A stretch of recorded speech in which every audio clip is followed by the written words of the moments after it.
Hello and welcome to all of you. स्वागत है आप सभी का स्टैटिस्टिक्स बाय एसजी क्लासेस में।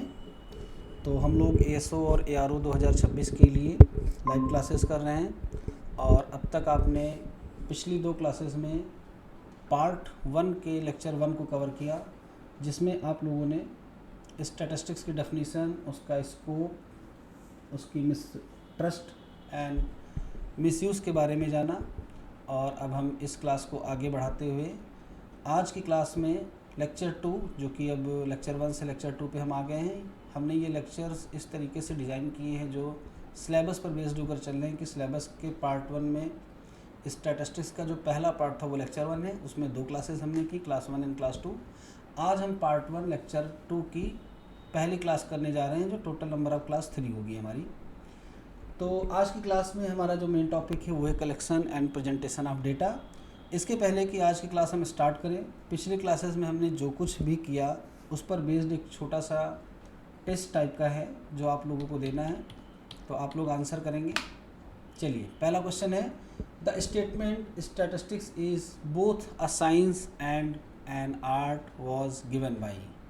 तो जितने लोग भी क्लास ज्वाइन हैं आप बोल सकते हैं विच आंसर इज़ करेक्ट। किसने कहा था कि स्टैटिस्टिक्स साइंस भी है और आर्ट भी है? मैंने इसका डिस्कशन पिछली क्लास में किया था आप लोगों के साथ। एक्चुअल में 2 राइटर थे जिन्होंने ऐसा बोला था, मैं आपको दिखा देता हूँ।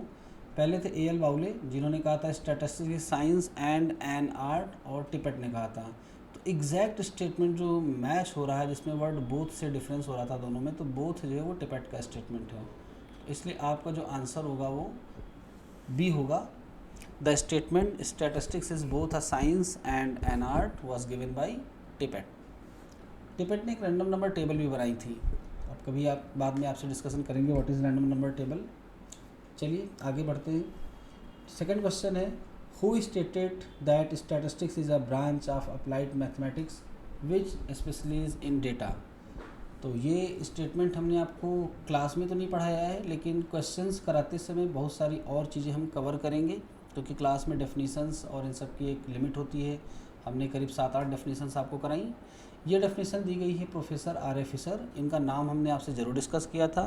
ही is known as father of statistics, professor R A Fisher. हम लोग नेक्स्ट क्वेश्चन पे आते हैं। अगला क्वेश्चन है, the word statistics is used as. इसका डिस्कशन भी हम लोगों ने क्लास में किया था। आंसर सभी को शायद पता है, सिंगुलर एंड प्लूरल बोथ। अच्छा होगा ये क्वेश्चन आंसर जब दोनों तरफ से हो, तो आप लोग भी आंसर करिए। अगर आपको आंसर्स आते हैं तो माइक ऑन करके बोलिए, ऑप्शंस बोलने हैं खाली आपको, क्योंकि आप टाइप करके कुछ भी भेजेंगे तो वो अभी हमें नहीं दिखेगा, क्योंकि मैंने अपनी स्क्रीन आपको शेयर कर रखी है। तो बेहतर होगा कि आप अपना माइक ऑन करिए और ऑप्शन बोलिए। The fourth question is, statistics provide tools and techniques for research workers was stated by. तो ये स्टेटमेंट भी क्लास डिस्कशन में नहीं था, फिर भी अगर किसी को पता है तो बोल सकता है। चलिए, इसका आंसर है A M Mood. Option C is correct answer.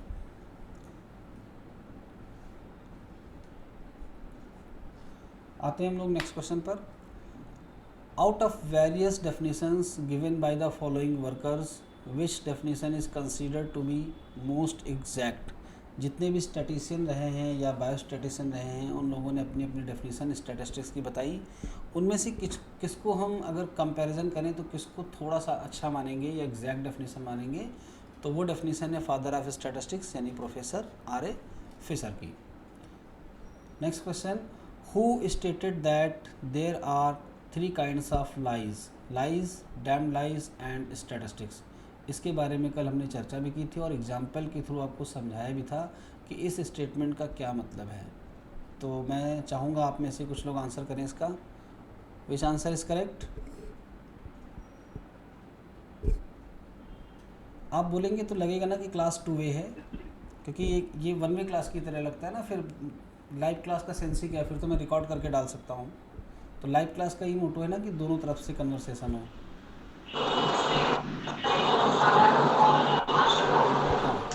कौन सा ऑप्शन सही है बेटा? आप में से कोई भी एक बोल सकता है। Which option is correct? Option B. B is Disraeli. इनका स्टेटमेंट था कि सांख्यिकी एक झूठ ही नहीं, सफ़ेद झूठ, यहाँ पर 3 तरीके के झूठ होते हैं, झूठ, सफ़ेद झूठ और सांख्यिकी है। इसके अलावा एक स्टेटमेंट मैंने और बताया था, मल्टीक्रोमैटिक लाइज, और उसके बाद statistics is a rainbow of lies करके। चलिए नेक्स्ट क्वेश्चन पे आते हैं।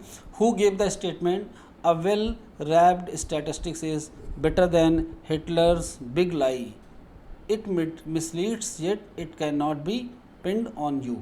यानी किसने ये स्टेटमेंट दिया था कि स्टैटिस्टिक्स एक हिटलर की एक बड़े झूठ से भी अच्छा है अगर वो रैप्ड है, आवरण में ढका हुआ है, यानी उसके थ्रू जो भी स्टेटमेंट दिए जा रहे हैं ये हमें मिसलीड कर सकता है। हिटलर्स के बिग लाई के बारे में अगर हम बात करें तो ये वो स्टेटमेंट्स हैं जो इसने अपनी सरकार को चलाने के लिए, सत्ता को बचाने के लिए बहुत सारे झूठ लोगों में फैलाए। बहुत सारे कहानियाँ आप लोगों ने हिटलर के बारे में सुनी होंगी, गैस चैम्बर जैसी चीज़ों का यूज़ होता था। तो एक वेल रैप्ड स्टैटिस्टिक्स यानी ऐसा डेटा जो वेल रैप्ड हो, यानी अच्छे से बताया गया हो, is better than Hitler's big लाई, ये हिटलर के एक महाअसत्य से भी अच्छा माना जाता है, क्योंकि ये हमें मिसलीड कर सकता है। यानी इनका झूठ तो एक झूठ है, इसके अलावा स्टैटिस्टिक्स का झूठ इससे भी बेहतर है, ये इस स्टेटमेंट में कहा जा रहा है। तो ये स्टेटमेंट किसने दिया था, मैं सीधे आपको आंसर बता देता हूँ, क्योंकि ये मैंने आपको करवाया नहीं था क्लास के टाइम पे। इसका आंसर है डैरेन हफ। आप याद रखेंगे क्योंकि एक हिस्टोरिकल पॉइंट से भी जुड़ा हुआ है, तो क्वेश्चन के आने की संभावना थोड़ी सी बढ़ जाती है। नेक्स्ट क्वेश्चन है, which of the following represents data. इनमें से कौन सा ऐसा है जो डेटा को रिप्रेजेंट करता है। तो इसका आंसर मैं चाहूँगा आप लोगों में से कोई एक बताए। Your option is a single value, only two values in a set, a group of values in a set, none of the above. Tell me which answer A is group correct. of the set. A group of values in a set correct answer है। ये हमने बोला भी था कल, individuals is not a statistics जब तक हम उनके समूह को ना लें, because the observations which are made on single observation is not always correct. किसी भी सिंगल ऑब्जर्वेशन पे जो भी हम ओपिनियन अपना देंगे जरूरी नहीं कि वो हमेशा सही हो, इसलिए group of values is better. Next one, statistics deals with. चलिए देखते हैं इसका आंसर कौन देगा हमें। इसके बारे में भी कल हम चर्चा कर चुके हैं। ऑप्शंस आपके सामने हैं, qualitative information, quantitative information, both A and B, none of A and B. तो क्या लगता है कि स्टैटिस्टिक्स किसके साथ डील करती है, क्वालिटेटिव डेटा के साथ या फिर क्वांटिटेटिव डेटा के साथ या फिर दोनों के साथ? बोथ। चलिए एक आंसर बोथ आया है। तो आपको क्वेश्चन की प्रैक्टिस के टाइम पर यह भी सीखने को मिलेगा कि गलतियां हो रही हैं उनको कैसे सुधारना है। आपने यहाँ पर बोथ आंसर दिया अपनी बेसिक नॉलेज से, और हमने जो भी क्लासेस ली, हमने अपनी क्लास में ये बात बोली थी पिछले टाइम पर कि जो क्वालिटेटिव इन्फॉर्मेशन होती है हम सबसे पहले इसको नंबर्स में कन्वर्ट करते हैं, उसके बाद उस पर स्टैटिस्टिक्स अप्लाई करते हैं, क्योंकि सीधे क्वालिटी पे हम टूल्स नहीं अप्लाई कर सकते, because they are not numbers, और जब तक नंबर्स नहीं होंगे तो हम टूल्स नहीं अप्लाई करेंगे। तो क्वालिटेटिव डेटा को भी कन्वर्ट करना पड़ता है क्वांटिटेटिव में, तो इसलिए इसका जो सही आंसर होगा वो बी होगा, यानी क्वांटिटेटिव इन्फॉर्मेशन, नॉट बोथ। आप समझ गए मेरी बात को कि नहीं? अगर आपको कोई कन्फ्यूज़न हो तो आप क्रॉस कर सकते हैं। ये श्योर है कि इसका आंसर डी ही होगा, बोथ नहीं आएगा? हाँ 100% श्योर है, बिकॉज क्वालिटेटिव इन्फॉर्मेशन पे स्टैटिस्टिक्स अप्लाई नहीं हो सकती जब तक हम उसे क्वांटिटी में कन्वर्ट ना कर लें। ठीक है, क्वालिटेटिव को भी क्वांटिटी में कन्वर्ट करने के बाद हम अप्लाई करते हैं। ठीक है, हमने आपको एक लिकर्ट स्केल के बारे में कल बताया था, लाइकर्ट स्केल। जैसे आपको हम एक रियल लाइफ एग्जांपल देते हैं। आपने भूकंप के बारे में सुना होगा, तो जब भी हम भूकंप के बारे में बताते हैं कि भूकंप कितना आया, तो उसको मेज़र करने के लिए हम लाइकर्ट स्केल पे बोलते नहीं, 7.2 रिचर स्केल ऐसे करके बोलते हैं। रिएक्टर नहीं, वो रिचर होता है, सही प्रोनाउंसिएशन उसका, 6.2 रिचर स्केल। तो हमने क्या किया, हमने एक पृथ्वी के टेक्टोनिक प्लेट्स के जो झटके थे उनको कन्वर्ट किया किसमें, नंबर्स में। तो हम इस नंबर से समझ पाते हैं कि कितना तेज़ भूकंप है। तो भूकंप अगर 1 से 4 तक का होता है तो उसे नॉर्मल माना जाता है, 4 के ऊपर जाता है तो इसे हम मानते हैं कि ये, और इसमें भी हर एक पॉइंट अपने पिछले पॉइंट से 10 गुना बड़ा होता है। यानी अगर 2 पॉइंट का भूकंप है तो पहले पे जितना झटका होगा उससे ये 10 गुना ज़्यादा होगा। इसी तरीके से आप किसी एसिड की कंसंट्रेशन की अगर बात करें तो हम उसमें क्या कैलकुलेट करते हैं, पीएच वैल्यू। पीएच। एक्चुअल में हम एसिड की कंसंट्रेशन यानी उसकी क्वालिटी की बात कर रहे थे, लेकिन क्वालिटी को हमने कन्वर्ट किस में किया, पीएच वैल्यू में। तो आई थिंक अब आपको क्लियर हो गया ना कि क्वालिटेटिव डेटा को पहले हम क्वांटिटी में कन्वर्ट करेंगे, आफ्टर दैट हम स्टैटिस्टिक्स के साथ उसमें डील करेंगे। What it. ओके। चलिए, अब एग्ज़ाम में आपकी ये इन्फॉर्मेशन काम आएगी, है ना, क्योंकि नॉर्मल बच्चा अगर बिना पढ़े इस क्वेश्चन का आंसर करेगा तो 90% लोग सी ही करेंगे अगर उन्होंने कभी इसको डिटेल में पढ़ा नहीं है। ठीक है, यस। चलिए आप माइक ऑफ कर लीजिए, हम नेक्स्ट क्वेश्चन पे आते हैं। स्टैटिस्टिकल रिजल्ट्स आर 100% करेक्ट, यानी 100% सही होते हैं, नॉट एब्सोल्युटली करेक्ट, जरूरी नहीं कि सही हो, ऑलवेज इनकरेक्ट, हमेशा गलत होते हैं, या फिर मिसलीड करते हैं हमें। तो इसका आंसर क्या होना चाहिए, not absolutely not correct. Absolutely correct, right answer. मतलब आंसर इसके सही होते हैं, इसके थ्रू दिए गए स्टेटमेंट सही होते हैं, लेकिन एब्सोल्युटली हो ऐसा कहा नहीं जा सकता।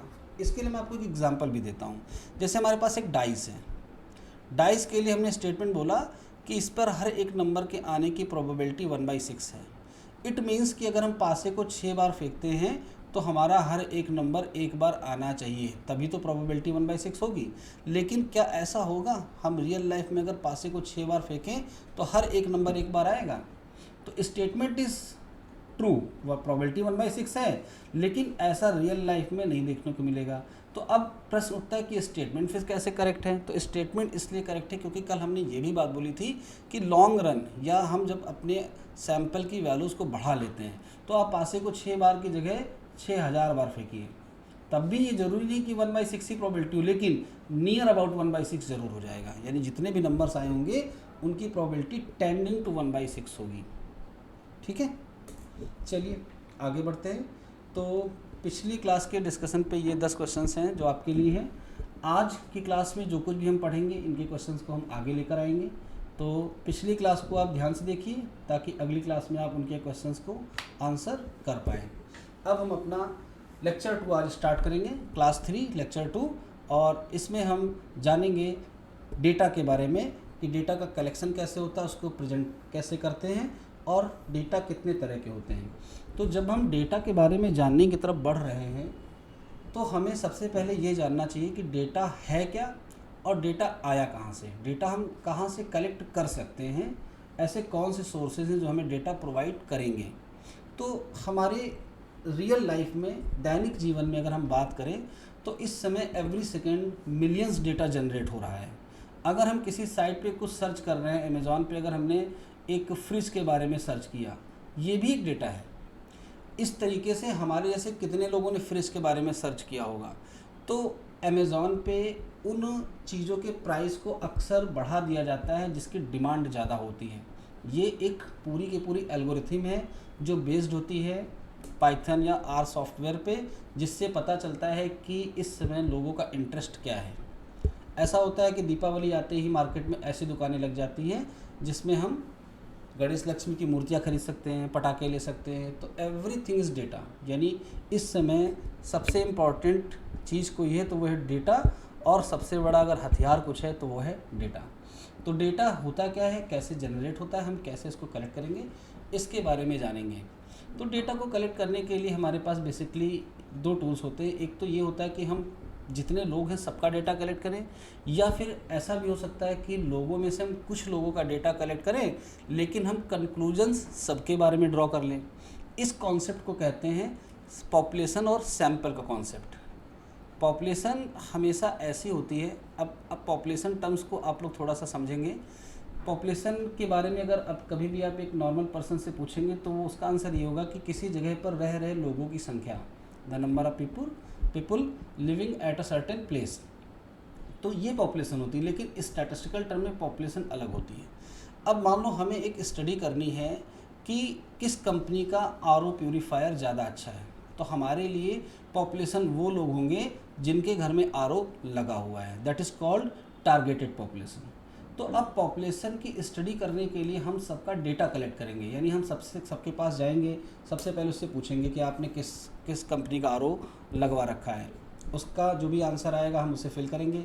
फिर हम उससे पूछेंगे इस कंपनी का आरओ लगवाने के बाद आपके घर के पानी का टीडीएस कितना है, आपके घर पे रह रहे लोगों का स्वास्थ्य कैसा रहता है, और आप पर्सनली इस पानी को पीने के बाद कैसा महसूस, there are so many questions, that is called questionnaire, ये हम आगे आपको पढ़ाएंगे। तो अभी पॉपुलेशन से हमने डेटा कलेक्ट किया, तो जब भी हम पॉपुलेशन से डेटा कलेक्ट करेंगे तो अब हम उस डेटा के एनालिसिस करके ये रिजल्ट निकालेंगे कि कौन सी कंपनी का प्यूरीफायर ज़्यादा अच्छा है। लेकिन ये पॉपुलेशन जो होती है इसको हम सिंपल भाषा में कहते हैं लार्ज मतलब जैसे अगर हम लखनऊ की बात करें तो सपोज़ कर लेते हैं यहाँ की पॉपुलेशन है 20 करोड़, तो अब अगर हम 20 करोड़ में जितने लोग RO यूज़ कर लेते हैं, सपोज़ कर लेते हैं 18, अब इन सब का डेटा लेने में टाइम और हमारा जो खुद का खर्च होगा, डेटा लेते समय हम कुछ खाएंगे पिएंगे और अपना कन्वेंस यूज़ करेंगे, दैट इज़ टू लार्ज। तो हम कंक्लूजन्स को ड्रॉ करने के लिए डेटा पॉपुलेशन से नहीं कलेक्ट करते हैं, हम यहाँ से एक सैंपल ड्रॉ करते हैं और अब हम इस सैंपल से डेटा कलेक्ट करते हैं और on the basis of that sample we draw conclusions about the population, यानी हम इस सैंपल के आधार पर पॉपुलेशन के बारे में कमेंट करेंगे कि किस कंपनी का प्यूरीफायर ज़्यादा अच्छा है। इस पूरी प्रक्रिया को हम सैम्पलिंग टेक्निक के नाम से जानते हैं और आपके इस वाले पोर्शन में यहाँ पर लिखा भी हुआ है सैम्पलिंग टेक्निक्स, यानी हमको इस बात का आइडिया होना चाहिए कि सैम्पलिंग टेक्निक्स क्या होती हैं, elementary idea of sampling techniques.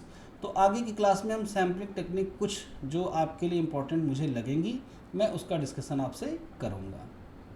तो चलिए अब हम अपनी क्लास को आगे बढ़ाते हैं, आपको पॉपुलेशन और सैंपल के बारे में जो थ्योरेटिकल नॉलेज है वो देते हैं। There are two basis to classify populations. तो पॉपुलेशन क्या है इसके बारे में आपने जाना। पॉपुलेशन वो लोगों का समूह है जो हमारे लिए किसी पर्टिकुलर पर्पस के डेटा कलेक्ट करने के लिए हमने उसको कलेक्ट किया है। तो population is a collection of individuals, ये लोगों का भी कलेक्शन हो सकता है। अगर हम डेटा इस बात का लेना चाह रहे हैं कि प्यूरीफायर कौन सा अच्छा है, तो ये डेटा तो हमने लोगों से लिया, लेकिन एक्चुअल में हमारी टारगेटेड पॉपुलेशन वो थी जो प्यूरीफायर यूज़ कर रहे थे। तो यहाँ पर हमारे लिए यूनिट्स का काम कौन कर रहा है, प्यूरीफायर। अगर हम मोबाइल्स के बारे में डेटा कलेक्ट करें तो मोबाइल्स हमारी यूनिट्स हो गई। तो पॉपुलेशन ऐसा नहीं कि लोग ही होंगे, लोग भी हो सकते हैं, इंडिविजुअल्स भी हो सकते हैं और ऑब्जेक्ट भी हो सकते हैं। There are two basis to classify populations. कैसे हम पॉपुलेशन को क्लासीफाई करेंगे, based on number of object, based on existence of object, यानी नंबर ऑफ ऑब्जेक्ट के बिहार पर भी हम पॉपुलेशन को क्लासीफाई कर सकते हैं और एग्जिस्टेंस ऑफ ऑब्जेक्ट के बिहार पर, जैसे जिनके घर में प्यूरीफायर एग्जिस्ट करेगा वो हमारी पॉपुलेशन बन सकते हैं। लोग कितने हैं इस बारे में भी हम पॉपुलेशन के हिसाब से देख सकते हैं। अब पॉपुलेशन के और टाइप्स की तरफ चलते हैं। जैसे अगर ऑब्जेक्ट के बिहार पर पॉपुलेशन को देखें तो there are two division, finite and infinite. अब इनफाइनाइट जो टर्म्स है, जब नॉन मैथमेटिकल बच्चे से इसके बारे में पूछा जाता है तो इसका ये सिंबल है और इसका मतलब क्या होता है, अनंत, यानी जिसका कोई अंत ना हो, दैट इज़ कॉल्ड इनफाइनाइट। लेकिन स्टैटिस्टिकल लैंग्वेज में हम इनफाइनाइट को कभी कभी कुछ और तरीक़ों से भी डिफाइन करते हैं। जैसे हमने कहा कि एक कॉइन को तब तक टॉस करते रहो जब तक कि हेड ना आ जाए, toss a coin until a head appear.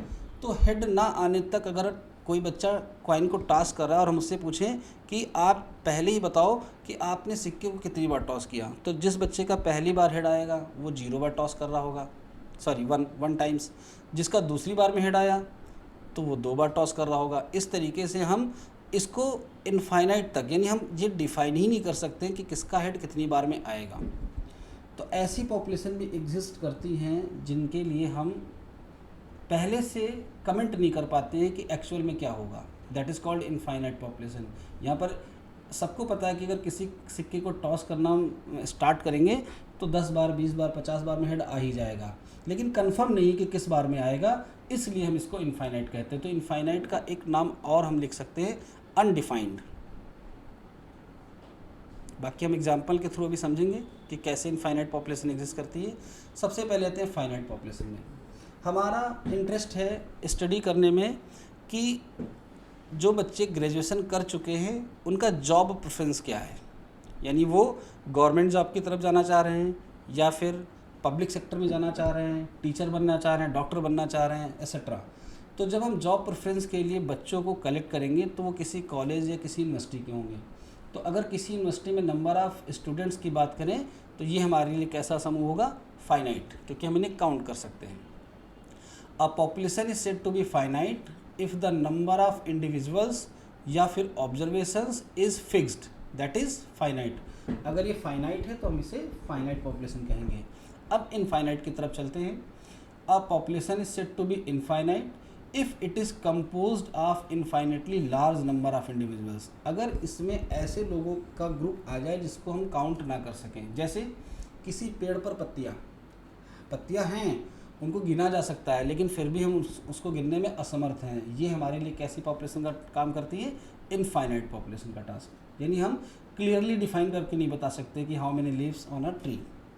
चलिए एग्जांपल्स आपके सामने है। Students of your university constitute a finite population. किसी विश्वविद्यालय में पढ़ रहे बच्चों की संख्या।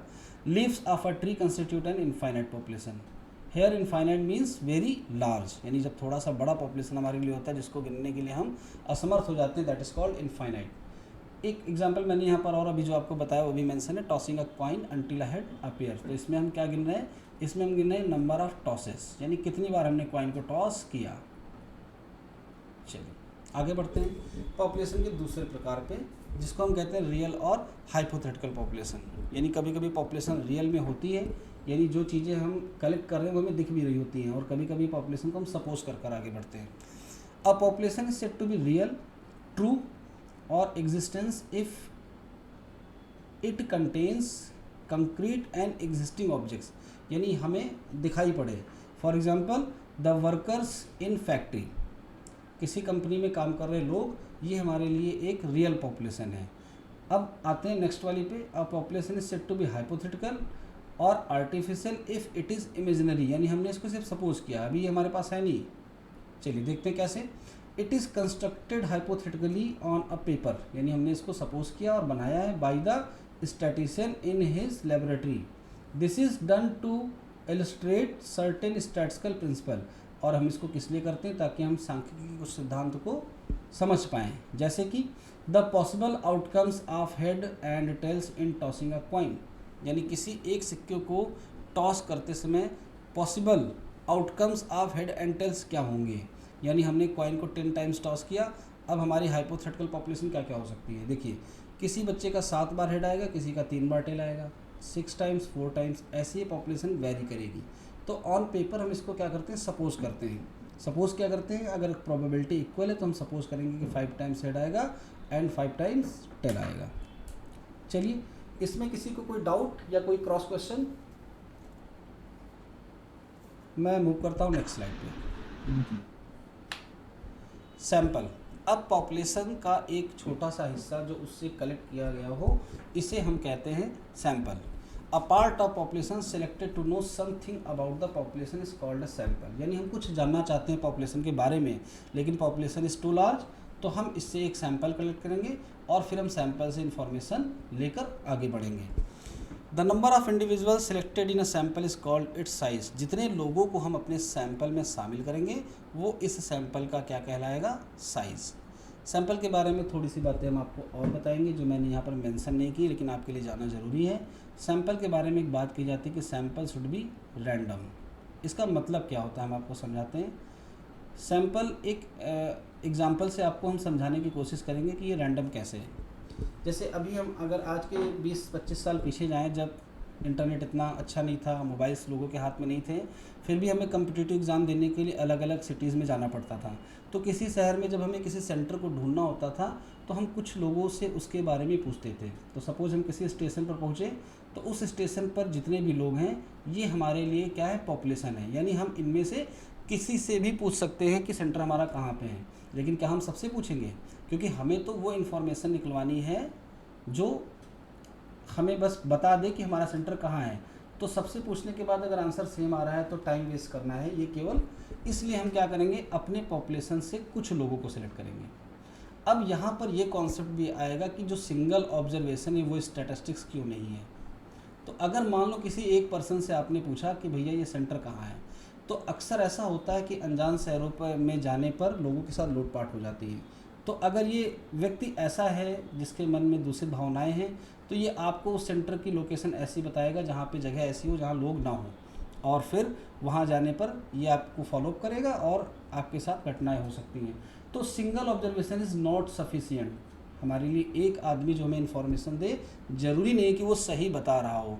तो इसके लिए हम क्या करेंगे? हम कई लोगों से पूछेंगे। तो कई लोगों से पूछने में अब वर्ड रैंडम का यूज़ आएगा। रैंडम मैंने क्यों कहा? अगर आपने इससे पूछा, जस्ट इसके बगल में पास वाले से पूछा, तो पॉसिबिलिटीज़ है कि ये दोनों एक दूसरे को जानते हो और दोनों ही प्लानिंग कर रहे हो। तो आपको क्या करना है, पूरे स्टेशन पे रैंडमली लोगों को सिलेक्ट करना है। यानी आपने किसी एक आदमी से पूछा, फिर आप प्लेटफॉर्म के बाहर निकाला है, फिर आपने किसी तीसरे आदमी से पूछा, फिर आप कहीं और आए टैक्सी के पास, फिर किसी आदमी से पूछा। अब अगर इन तीनों आदमी की इन्फॉर्मेशन सेम है तो आप उस सेंटर की तरफ मूव कर सकते हैं। It means we have at least some numbers in our sample to design a conclude, या मतलब ये कह लो कि हमें एक अच्छा आइडिया पाने के लिए कुछ लोगों को लेना पड़ेगा, और इनको लेने के लिए हमें किसको फॉलो करना पड़ेगा, रैंडमनेस को। तो क्लियर है सबको सैंपल पॉपुलेशन के बीच का ये रिलेशन कि sample should be random taken from population. चलिए, कोई किसी का क्रॉस क्वेश्चन? एग्जाम्पल्स हमारे पास बहुत हैं, इसके लिए आप हमारे यूट्यूब चैनल पे सैम्पलिंग की क्लासेस देखेंगे तो आपको और भी एग्जाम्पल्स मिलेंगे जो ये प्रूफ करते हैं कि सैंपल रैंडम क्यों होना चाहिए।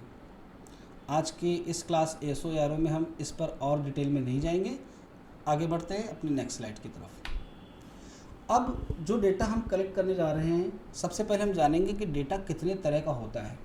तो जो पहला वाला हमने लिया इसमें ये है रॉ डेटा या फिर प्रोसेस डेटा। तो इन दोनों में क्या डिफरेंस होता है?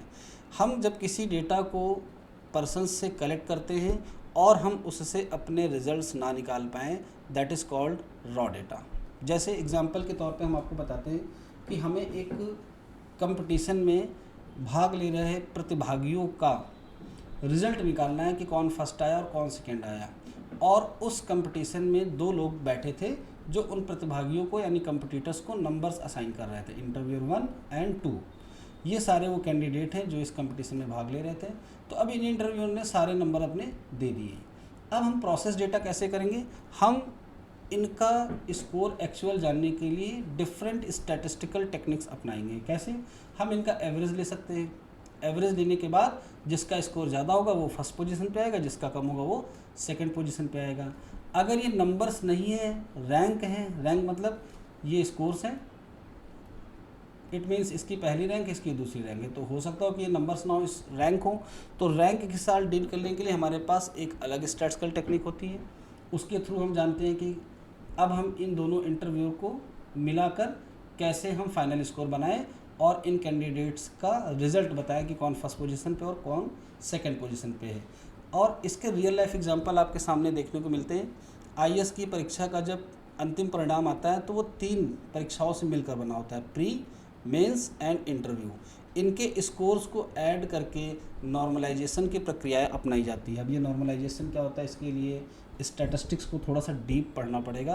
तो जो बच्चे स्टैटिस्टिक्स के नहीं हैं उनको बस इतना समझना है कि हम रॉ स्कोर को देखकर कुछ चीज़ें तय नहीं कर पाते हैं, फिर हम उन रॉ स्कोर्स पे कुछ स्टैटिस्टिकल टूल्स एंड टेक्निक लगाते हैं, दैट इज़ प्रोसेस करते हैं। प्रोसेस करने के बाद हम अपने रिजल्ट्स को निकालते हैं। किसी का कोई क्वेश्चन, डाउट? No sir. चलो अगले पे आते हैं। नेक्स्ट है इंटरनल डेटा, एक्सटर्नल डेटा।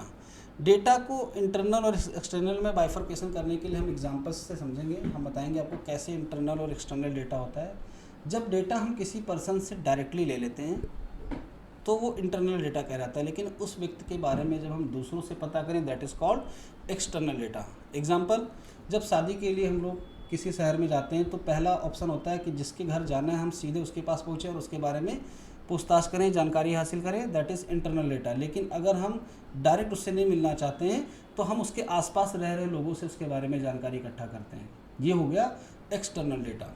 तो आपके सिलेबस में जो मेन डेटा का टाइप है वो ये वाला है, थर्ड वाला, इसलिए पहले और दूसरे के बारे में और डिटेल डिस्कशन करने की ज़रूरत नहीं है। हम सारा का सारा फोकस करेंगे इस पे। तो आज बस हम आपको प्राइमरी और सेकेंडरी डेटा का बेसिक बता देंगे। इसका डिटेल डिस्कशन अगले लेक्चर में करेंगे क्योंकि प्राइमरी और सेकेंडरी डेटा को आपको डिटेल में पढ़ना है, ये आपके सिलेबस में है। तो इसको छोड़कर अभी हम पहले चर्चा करेंगे किस पे, qualitative data and quantitative data पे।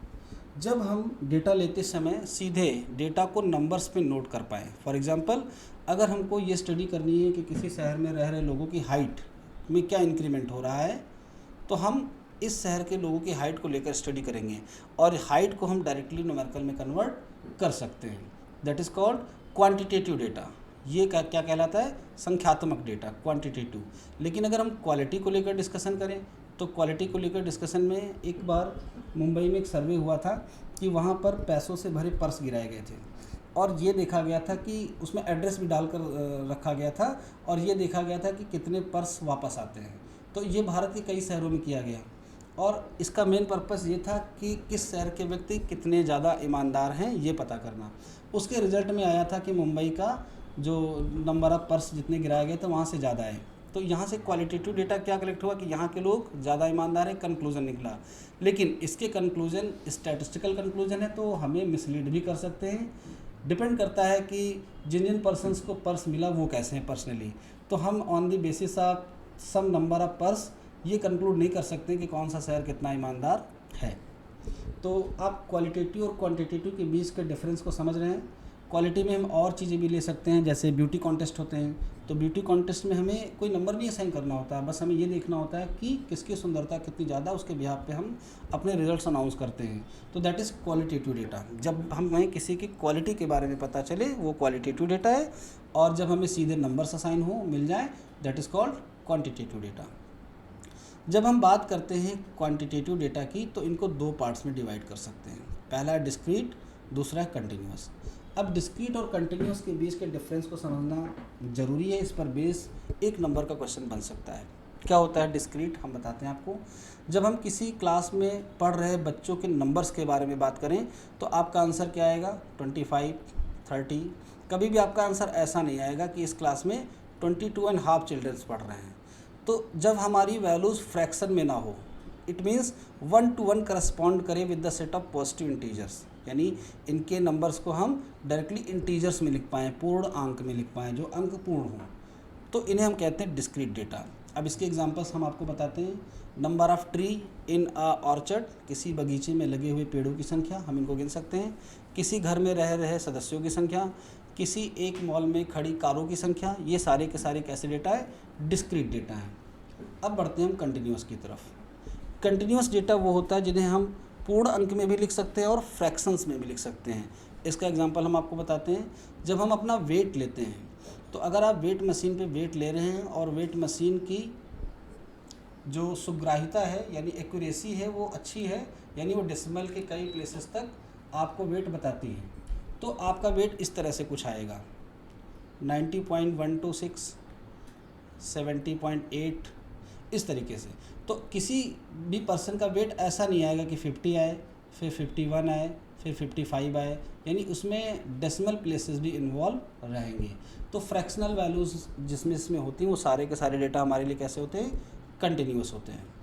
तो अभी हम आपसे एक क्वेश्चन रेज करेंगे on the basis of discrete and continuous, और आपको आंसर करना होगा कि जो मैंने पूछा उसका आंसर क्या होगा।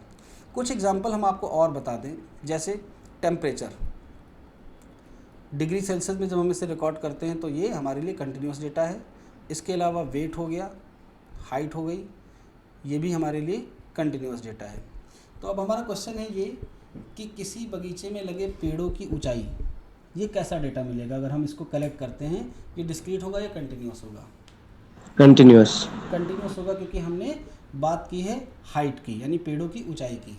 तो ऐसे कन्फ्यूज़न करने वाले क्वेश्चंस भी एग्ज़ाम में आते हैं कि बोल तो रहे हैं कि नंबर ऑफ़ ट्री न ऑर्चर्ड और पूछ रहे हैं हाइट, तो ध्यान देना होगा क्वेश्चंस को करते समय। यस आगे सर, बढ़ते एक हैं। हाँ बोलो बेटा। सर, ये जो आपका ये तो बताया आपने हाँ कि क्वालिटी डाटा और क्वांटिटेटिव डाटा दोनों को डील करते हैं, तो सर जो हाँ। हमारा क्वेश्चन बीच में आया था उसमें जो बोथ का ऑप्शन था, तो सर कहीं ना कहीं तो फिर वो भी सही हो सकता है, क्योंकि हम डील तो कर नहीं रहे हैं नहीं स्टैटिस्टिक्स में। नहीं, डील करते हैं लेकिन नंबर्स में कन्वर्ट करके, विदाउट कन्वर्ट करके नहीं करते हैं। जैसे ब्यूटी कॉन्टेस्ट में जब स्कोर्स बनते हैं ना तो उसमें हर चीज़ का स्कोर होता है। अब इसके लिए आपको जो उसकी तह में जाना होगा। तह में जाने का मतलब कि जिस चीज़ की भी क्वालिटी का आप डिस्कशन कर रहे हैं, सबसे पहले आप जी पता करेंगे कि उसकी क्वालिटी के बाद जो रिजल्ट निकाले जा रहे हैं वो कैसे निकाले जा रहे हैं। जैसे मैं आपसे ठीक है, एक एग्जाम्पल मैं आपको और देता हूँ। जैसे बात करते हैं मिल्क की। मिल्क की क्वालिटी का पता आप कैसे लगाते हैं बताइए? उसका फैट चेक करके। फैट चेक कैसे करते हैं? अब आप इस बात की तह में अगर जाएंगे तो आपको आंसर मिलेगा। अगर आपको इसके बारे में जानकारी ही नहीं है तो आप आंसर नहीं, फिर आप क्या होगा ना, फिर आप कंफ्यूज हो जाएंगे कि फैट तो चेक करते हैं, तो फैट तो क्वालिटेटिव डेटा है, तो कैसे कन्वर्ट करेंगे। तो इसके लिए एक इक्विपमेंट आता है जिसको हम कहते हैं लैक्टोमीटर। आपने नाम सुना है? जी जी, यस सर। लैक्टोमीटर को जो हम दूध में डालते हैं तो वो नंबर्स में क्या बता देता है, उसकी थिकनेस या उसके फैट के बारे में बताता है ना। तो आफ्टर यस ऑल सर। हमने इसकी क्वालिटी को कैसे चेक किया, नंबर्स में नंबर्स में। कन्वर्ट करके ना। और ऐसा भी होता है कि सर्दियों में फैट बढ़ के ही आता है, क्योंकि दूध में थोड़ा सा हम्म, गाढ़ापन आ जाता है ड्यू टू टेम्परेचर, तो टेम्परेचर भी इन हम्म। चीज़ों को अफेक्ट करता है। लेकिन कन्वर्ट तो हम नंबर में ही कर रहे हैं अल्टीमेटली, है ना। तो लेकिन सर डील तो हम क्वालिटी को भी कर रहे हैं अगर देखा जाए डील तो। डील तो कर रहे हैं लेकिन डायरेक्टली नहीं कर पा रहे हैं, क्योंकि सर बिना मैंने नंबर्स को शायद यूज किए। वही और समय नंबर्स अगर हम बात करें मैंने कि ये क्या है तो आप इनको क्या बोलेंगे, ये क्वांटिटी है। तो जब जी हमने जी जी। क्वांटिटी में कन्वर्ट किया तब डील कर पा रहे हैं, ठीक है। तो आप संदेह ना करें। और ठीक मतलब आप जैसे जैसे मेरी क्लासेस में आगे बढ़ेंगे आपको मेरी योग्यता पे बिल्कुल संदेह नहीं रहेगा। जो मैं आपको बता रहा हूँ वो सही है, ओके। है। जी सर, ओके। चलिए चलिए आगे बढ़ते हैं। अब हम आते हैं अपने मेन सेक्शन पे जो हमारे सिलेबस में है, that is called primary data and secondary data. तो प्राइमरी डेटा बेसिकली वो डेटा होता है जिसको हम अपने किसी पर्पस के लिए पहली बार इकट्ठा करते हैं। अब एक बार इकट्ठा होने के बाद अगर किसी ने भी उस डेटा का यूज़ किया तो वो क्या कहलाएगा, सेकेंडरी डेटा कहलाएगा। तो प्राइमरी डेटा को कलेक्ट करने के लिए हमारे पास कुछ सोर्सेज होते हैं जो आपके एग्ज़ाम में इंपॉर्टेंट हैं, आएंगे। और सेकेंडरी डेटा कहाँ कहाँ से कलेक्ट किए जा सकते हैं, कैसे कैसे होते हैं, इनके बारे में हम डिटेल में डिस्कशन करेंगे।